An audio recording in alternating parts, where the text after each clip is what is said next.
हाँ भाई, पिछले वीडियो में हमने बात की थी बोहर ने परमाणु के मॉडल को समझाने के लिए 3 परिकल्पनाएं दी। उन 3 परिकल्पनाओं के आधार पर बोहर ने इलेक्ट्रॉन जिस किसी वृत्ताकार मार्ग में, परमाणु के अंदर जिस किसी वृत्ताकार मार्ग में चक्कर लगा रहा था, उस इलेक्ट्रॉन की वृत्तीय त्रिज्या ज्ञात करने के लिए कोई रिलेशन दिया। वो रिलेशन क्या था? देखो, पहला कक्षीय इलेक्ट्रॉन की वृत्तीय त्रिज्या। ठीक, मैं मान लेता हूं ये नाभिक है आपका। नाभिक का आवेश कितना है? Ze। कितना आवेश है नाभिक का? Z। माना कोई m द्रव्यमान का इलेक्ट्रॉन, चलो भाई m द्रव्यमान का इलेक्ट्रॉन है ये। माना कोई m द्रव्यमान का इलेक्ट्रॉन v वेग से r त्रिज्या के वृत्ताकार पथ में चक्कर लगा रहा है। लेकिन प्रॉब्लम हो गई यार, देखो ये नाभिक हो गया है, प्रथम कोष, दूसरा, तीसरा, चौथा। परमाणु के अंदर नाभिक के चारों ओर बहुत सारे ऊर्जा स्तर होते हैं। अब पता नहीं ये इलेक्ट्रॉन कौन से ऊर्जा स्तर में चक्कर लगा रहा है, कौन से कोष में चक्कर लगा रहा है, मुझे नहीं पता। मैं मान लेता हूं nवें कोष में चक्कर लगा रहा है। कौन से कोष में चक्कर लगा रहा है? nवें कोष में चक्कर लगा रहा है। तो इसकी त्रिज्या को मैं क्या बोल दूं? Rn। भाई आप देखो, ये नाभिक प्रथम, दूसरा, तृतीय, पहली त्रिज्या R1, दूसरी R2, तीसरी R3, nवीं त्रिज्या क्या हो जाएगी? Rn। ठीक, देखो माना कोई m द्रव्यमान का इलेक्ट्रॉन किसी परमाणु के अंदर nवें कोष में गति कर रहा है, जिसकी त्रिज्या Rn एवं वेग क्या है? Vn। त्रिज्या R की जगह Rn बोल दिया, V की जगह Vn बोल दिया। तब बोहर की प्रथम परिकल्पना से, और बोहर की प्रथम परिकल्पना क्या होती है? mv² r, यही होती है। लेकिन V की जगह क्या आएगा? Vn। एंड R की जगह क्या आएगा? क्योंकि nवें कोष में चक्कर लगा है। बोहर की प्रथम परिकल्पना mv²r, mvn²Rn बराबर kZe²Rn²। होगा या नहीं होगा? चलें आगे, देखो R से Rn कैंसिल आउट। चलें आगे, मुझे Vn किसका चाहिए? कक्षीय त्रिज्या चाहिए, Rn का मान चाहिए। Rn को इधर भेज दो, इस पूरे डाटा को नीचे भेज दो। Rn का मान कितना आएगा? kZe²m × Vn²। ये कहां से आया? बोहर की प्रथम परिकल्पना से। चलो देखते हो अगेन बोहर की द्वितीय परिकल्पना से। बोहर की द्वितीय परिकल्पना, चले आगे। बोहर की द्वितीय परिकल्पना क्या थी? mvr बराबर nh/2π। लेकिन यार यहां वेग v नहीं है, Vn है, त्रिज्या R नहीं है। nवें कोष में चक्कर लगा रहा है इलेक्ट्रॉन, तो त्रिज्या क्या है? Rn है। ठीक है ना? चले आगे। चल यहां से ऐसा करो, देखो Rn बराबर kZe²m × V²। वेग का मान नहीं है, वेग का मान यहां से निकाल के यहां रखो। वेग का मान कितना आएगा? Vn बराबर nh/m × Rn × 2। बेटा Vn का मान चाहिए, इसका मान चाहिए। इन दोनों मानों को मैं क्या करता हूं? नीचे भेज दिए। ये किसका मान आ गया? Vn का। Vn का मान कहां रख दूं? समीकरण 1 में। समीकरण 1 में Vn का मान रखने पर। ठीक, चलो भाई मान रखूंगा तो आपको क्या मिलेगा? Rn बराबर kZe²m × Vn का मान कितना है? nh/2π × m × Rn का स्क्वायर। बेटा Vn का स्क्वायर है, Bn का मान ये है तो उसकी जगह होल स्क्वायर आ जाएगा। चलो मैं इसको सॉल्व करके लिखता हूं, Rn बराबर ऊपर वाला सेम आएगा kze स्क्वायर बटा m। देखो कोष्टक का स्क्वायर है, n की जगह n स्क्वायर, h की जगह अपॉन नीचे का कहां चला जाएगा, ऊपर जाएगा, लेकिन स्क्वायर होके जाएगा। 2 का स्क्वायर 4, पाई का square pi square, m square and r n square. देखो n से m कट गया, चले आगे, Rn से Rn। एक्चुअली आपको Rn का मान चाहिए, किसका मान, Rn। इसको अकेला छोड़ना है, नीचे वाला ऊपर चला जाएगा, ऊपर वाला नीचे, इधर भेज दो।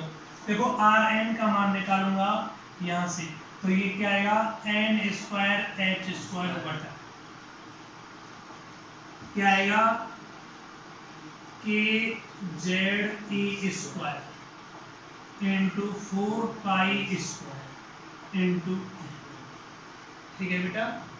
एक्चुअली k कोई नेतांक होता है, k का मान होता है 1/4 पाई एप्सिलॉन।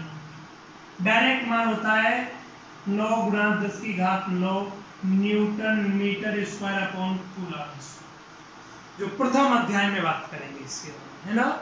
चलो ये सारी वैल्यू रखता हूं, Rn का मान n स्क्वायर h स्क्वायर बटा k का मान कितना है 4 पाई एप्सिलॉन, रख दिया, सॉरी k का मान कितना है 1/4 पाई, k का मान 1/4 pi epsilon into z e square 4 pi square n, ये आएगा। देखो 4 पाई से एप्सिलॉन नॉट नीचे से Rn का मान n square h square epsilon not बटा z e स्क्वायर पाई। बेटा आप देखिएगा, n कोषों की संख्या, h प्लांक नियतांक, एप्सिलॉन नॉट निर्वात की विद्युतशीलता, z परमाणु क्रमांक, e इलेक्ट्रॉन का आवेश, पाई नियतांक 3.14, m इलेक्ट्रॉन का द्रव्यमान। देखो h का मान कितना है 6.62 गुणा 10 की घात -34 joule into second. Epsilon naught का मान कितना है 8.85 into 10⁻12 coulomb square upon newton metre square. E का मान इलेक्ट्रॉन का आवेश 1.6 इंटू 10⁻19, पाई का मान 3.14, एम का मान इलेक्ट्रॉन का द्रव्यमान 9.1 गुणा 10 की घात -31 किलोग्राम। अगर इन सारे मानों को लेकर मैं इस स्थान पर रखूं, इन सारे मानों को देखो h epsilon not e pi m, सारे मानों को रखूं, फिर उनका गुणा भाग करके सॉल्व करूं, तो यहाँ मान आएगा आपका Rn बराबर 0.529 गुणा 10 की घात -10। इधर तो n स्क्वायर बच जाएगा, इधर क्या बचेगा नीचे j, मतलब Rn बराबर ये क्या आ गई त्रिज्या, इसको मैं बोल सकता हूँ 0. ये तो त्रिज्या है मीटर में, 0.529 गुणा n स्क्वायर बटा z।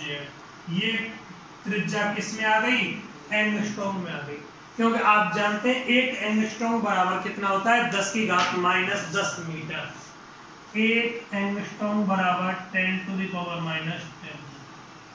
इलेक्ट्रॉन जिस किसी वृत्ताकार मार्ग में चक्कर लगा रहा होगा उसकी त्रिज्या Rn बराबर 0.529 n स्क्वायर अपॉन z।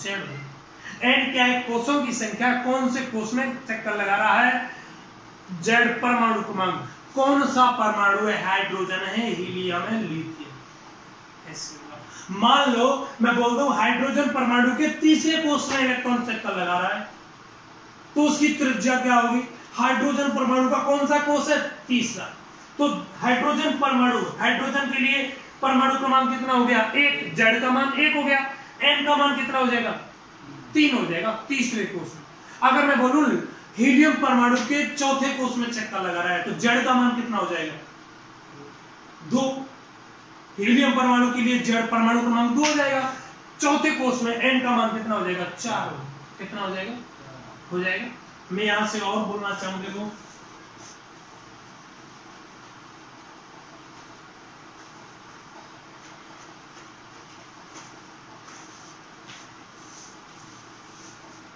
यहां से बोलूं हाइड्रोजन परमाणु के प्रथम कोष में इलेक्ट्रॉन की त्रिज्या, हाइड्रोजन परमाणु के लिए Z का मान कितना हो गया? 1। प्रथम कोष N का मान कितना हो गया? इन दोनों की जगह 1 रखेंगे, तो यहाँ एक अकेला ये मान रह जाएगा, मतलब R। N का मान 1 है, N की जगह क्या आ जाएगा? R1। प्रथम कोष R1 का मान 0.259 एंगस्ट्रॉम होगा या नहीं होगा? इसे ए नोट से भी बोला जाता है। क्या बोला जाता है? ए नोट। बेटा आप गौर करके देखो 0.529 का मान कितना है? ए नोट, हाइड्रोजन परमाणु के प्रथम कोष की त्रिज्या है ना। चले आगे।